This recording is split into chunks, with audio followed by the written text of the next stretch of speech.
여러분 혹시 이런 생각 해보신 적 없나요? 명절에 친척집 가면 어른들이 예의 바르다는 소리를 듣기 위해 기를 쓰시는 모습. 어릴 때부터 윗사람한테 공손해야 한다는 말을 귀에 못이 박히도록 들었고 조금이라도 벗어나면 요즘 젊은 것들은 버릇이 없다는 핀잔을 들었죠. 회사에서도 마찬가지입니다. 부장님 앞에서는 허리 굽혀 인사하고 회식 자리에서는 술잔이 빌 새 없이 채워드려야 예의 바른 직원 소리를 듣습니다. 대체 누가 이런 예절 강박을 만들었을까요? 우리 유튜브 채널명 철학 비틀기답게 오늘은 이 지긋지긋한 예절의 근원 바로 공자를 비틀어 보려 합니다. 공자는 평생을 두고 예를 강조했습니다. 예가 아니면 보지도 말고 듣지도 말고 말하지도 말라. 와, 이 정도면 그냥 숨 쉬는 것까지 예절 검사 받아야 할 판 아닌가요? 공자의 철학은 간단합니다. 사람 사이의 관계를 질서로 묶는 것, 그 질서의 이름이 바로 예라는 거죠. 좋게 말하면 사회의 기강을 세우는 장치. 하지만 솔직히 까놓고 말하면 윗사람 말 잘 들어라, 튀지 마라, 형식 맞춰라는 훈계로 들립니다. 여러분도 아실 겁니다.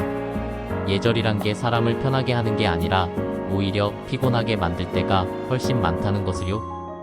명절마다 제사상은 이렇게 차려야 한다는 잔소리, 회사에서 보고서는 예의 있게 써야 한다는 압박, 심지어 카톡 단체방에서도 답장은 바로바로 하는 게 예의다라는 암묵적 규칙까지.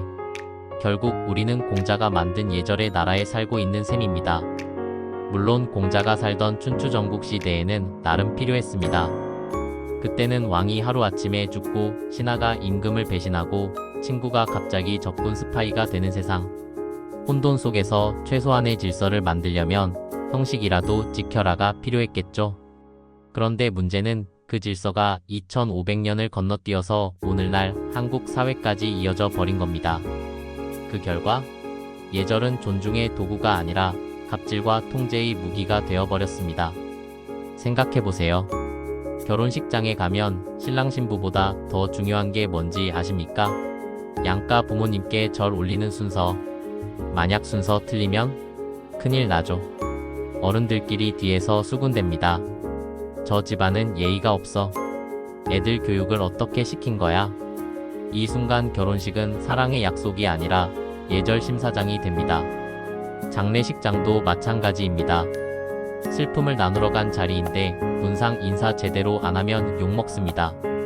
이봐, 요즘 애들은 상가에서 절도 안 하고 그냥 고개만 까딱해.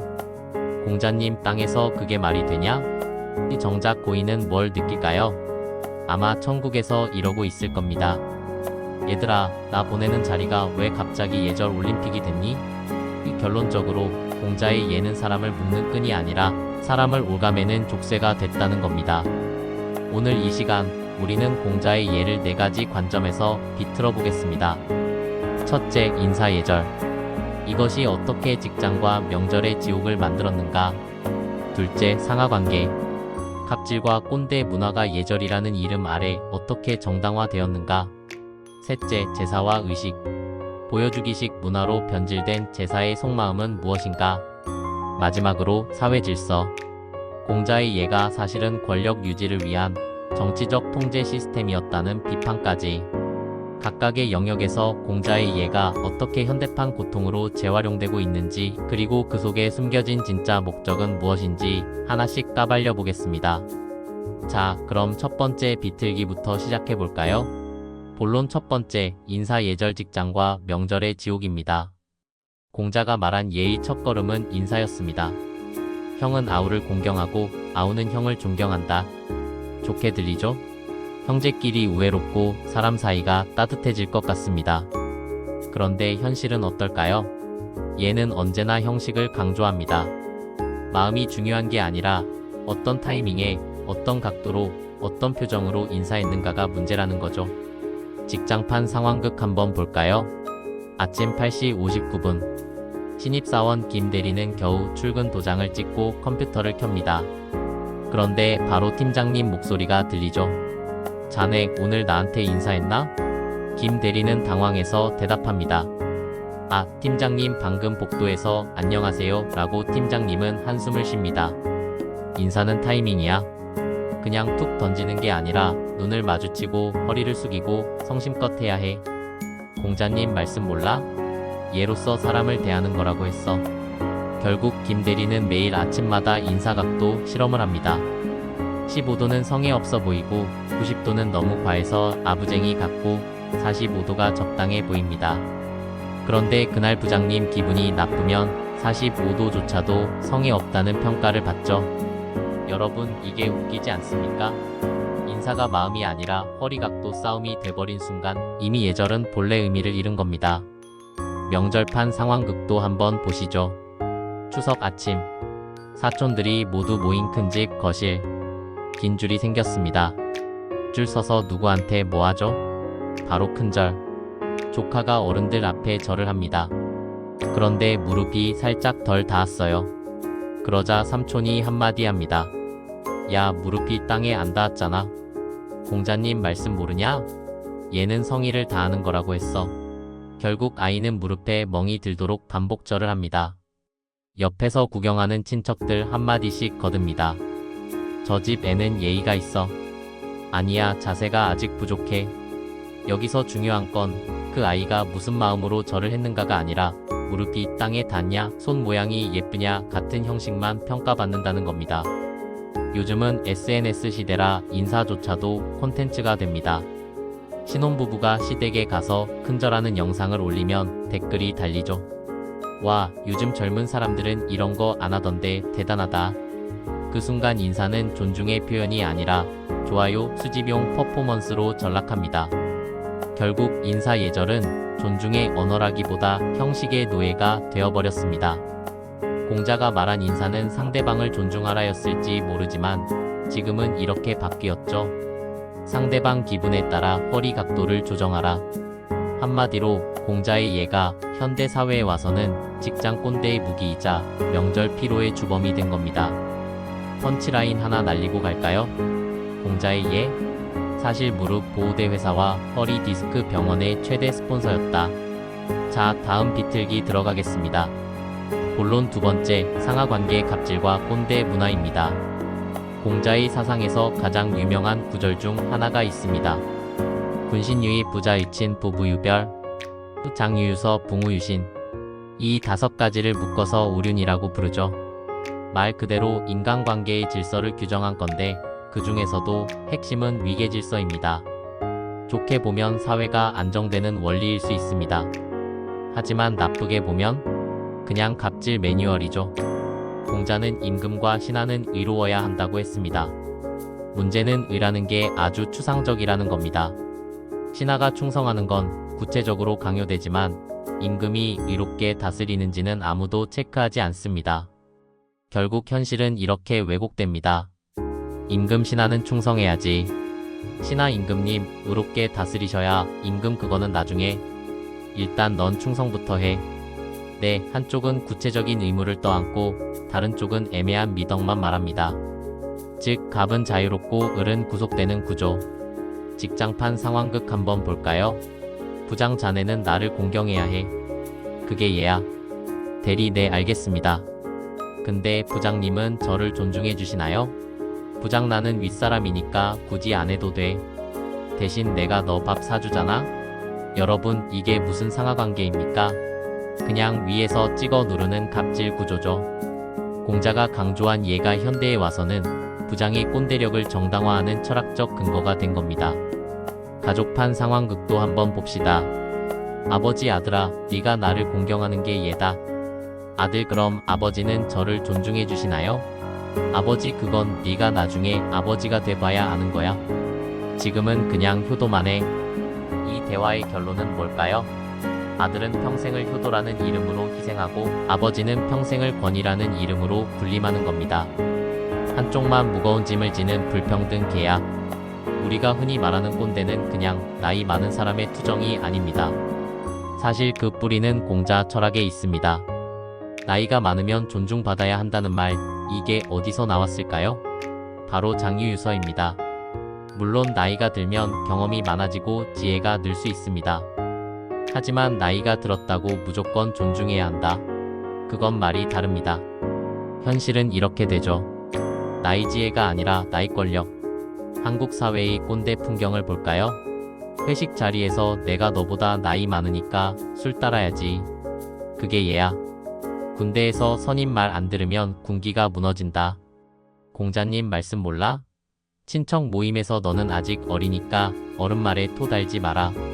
결국 예절은 존중의 도구가 아니라 위에서 아래를 눌러버리는 갑질 문화의 면허증이 된 겁니다. 공자의 의도는 아마 사회 혼란을 막자였을 겁니다. 하지만 현실에서는 이렇게 변질됐습니다. 예는 존중이 아니라 갑질을 정당화하는 철학적 무기다. 다시 말해 공자의 예는 꼰대의 방패가 된 거죠. 누군가 부당하게 군림할 때 그 사람이 제일 좋아하는 말은 항상 같습니다. 이게 다 예를 지키기 위해서야. 펀치라인 하나 더. 공자의 예? 사실은 꼰대들이 만든 고대판 근로기준법 예외 조항이었다.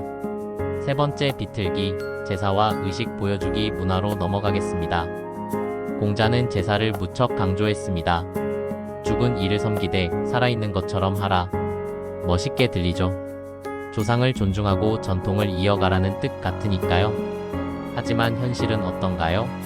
제사가 조상을 위한 게 아니라 산 사람들의 체면 싸움이 되어버렸습니다. 심지어 요즘은 인스타용 콘텐츠로 변신하기까지 했습니다. 명절 제사판 상황극을 볼까요?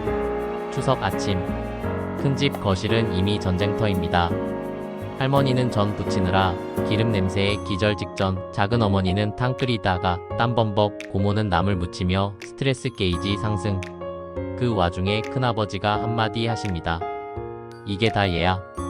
공자님 말씀 몰라? 제사는 형식을 지켜야 한다고 했어. 그래서 저는 30장을 붙여야 하고 갈비찜은 산더미처럼 쌓여야 합니다. 정작 제사가 끝나면 반은 쓰레기통으로 직행합니다. 물론 그 과정에서 어른들은 이렇게 말합니다. 예의가 형식으로 드러나는 거지 마음은 나중 문제야. 여러분, 여기서 중요한 건 뭘까요? 조상을 기리는 마음? 아니죠. 남들한테 보여주는 체면입니다. 요즘 젊은 세대는 솔직히 제사에 큰 의미를 두지 않습니다. 하지만 부모님이나 친척들은 여전히 강조합니다. 우린 전통을 지켜야 해. 조상을 모셔야 해. 그러다 보니 제사판이 이상하게 변했습니다. 제사 음식 사진을 찍어 SNS에 올리는 거죠. 우리 집은 아직도 제사를 이렇게 정성껏 지냅니다. 댓글이 달립니다. 와, 요즘 보기 드문 집안이네요. 대단하다. 젊은 사람들은 잘 안 하던데. 결국 제사는 조상을 위한 게 아니라 팔로워를 위한 쇼가 되어버렸습니다. 공자가 꿈꾸던 예는 SNS 시대에 와서 좋아요 수집 이벤트로 전락한 겁니다. 공자는 형식을 통해 마음을 다잡으려 했습니다. 그런데 현대사회에서는 형식이 마음을 지배해 버립니다. 예를 들어 장례식장. 고인을 추모하러 가는 자리인데 문상객은 어떤 평가를 받을까요? 절을 몇 번 했는가, 고개를 몇 도 숙였는가, 조의금을 얼마 냈는가. 슬픔을 나누는 게 아니라 예절 점수 매기기 시험장이 되어버린 겁니다. 이쯤 되면 고인이 천국에서 이렇게 말할지도 모릅니다. 얘들아, 나 좀 추모해주면 안 되겠니? 왜 절 각도랑 돈 액수만 체크하니? 제사 준비가 얼마나 돈이 많이 듭니까? 전통이라는 이름으로 고급한 후 굴비, 과일까지 풀세트로 차립니다. 정작 조상은 드실 수도 없는데 후손은 지갑이 털립니다. 결국 제사는 조상 숭배라기보다 재래시장 경제 활성화 프로젝트가 되어버렸습니다. 공자의 예가 현대에 와서 가장 잘하는 일은 바로 소비 촉진이 된 셈이죠. 펀치라인 정리하겠습니다. 공자가 말한 예는 조상을 존중하는 마음이었을 수 있습니다. 하지만 오늘날 현실에서는 이렇게 변했습니다. 예는 조상을 위한 게 아니라 산 사람들의 체면 전쟁이다. 그리고 한마디 더. 공자의 예? 사실은 고대판 인스타 릴스였다. 조상은 핑계, 체면이 본편. 이제 마지막 비틀기입니다. 본론 네 번째, 사회질서 정치적 통제 목적입니다.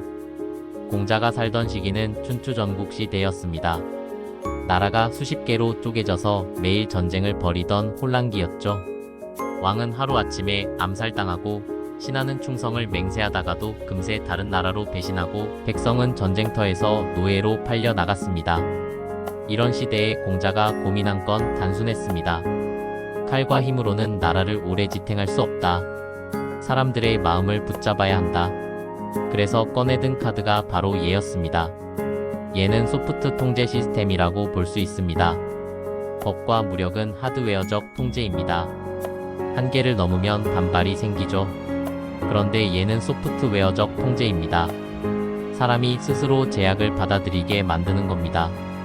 아버지를 무조건 공경하라. 가정 내 위계 확립. 임금을 충성으로 섬겨라. 정치적 질서 확립. 제사를 반드시 지켜라. 조상 숭배를 통한 전통 유지. 이렇게 하나하나가 모여서 거대한 통제 네트워크를 이룹니다. 무서운 건 이게 자발적 복종처럼 보인다는 거죠. 회사 버전 상황극 한번 봅시다. 부장 자네, 왜 보고서를 나한테 먼저 결제 안 맡기고 이사님께 직행했나? 대리 급한 건이라 부장. 얘를 지켜야지. 윗사람부터 거쳐야 한다는 게 기본이야. 공자님 말씀 몰라? 질서가 무너지면 사회가 무너진다고 했어. 여러분, 결국 중요한 건 보고서의 내용이 아니라 누구를 먼저 거쳤느냐입니다. 즉, 얘는 효율성을 죽이고 위계를 살리는 장치로 작동하는 거죠. 정치판 상황극도 한번 볼까요? 왕 백성들이 세금이 너무 많다고 아우성이다. 어떡하지? 대신 얘를 가르치면 됩니다. 왕 얘라니? 대신 윗사람에게 복종하는 게 도리라고 가르치면 세금이 많아도 감히 반발하지 못할 겁니다. 이게 바로 공자의 얘가 가진 정치적 힘입니다. 폭력으로 찍어 누르는 게 아니라 스스로 눌러 앉게 만드는 것. 공자의 제자들은 늘 강조했습니다. 얘를 배우지 않으면 설 자리가 없다. 이 말은 단순히 예의 없는 인간이 되지 말라는 뜻이 아닙니다. 사실상 얘를 모르면 사회에서 버려진다는 경고였죠.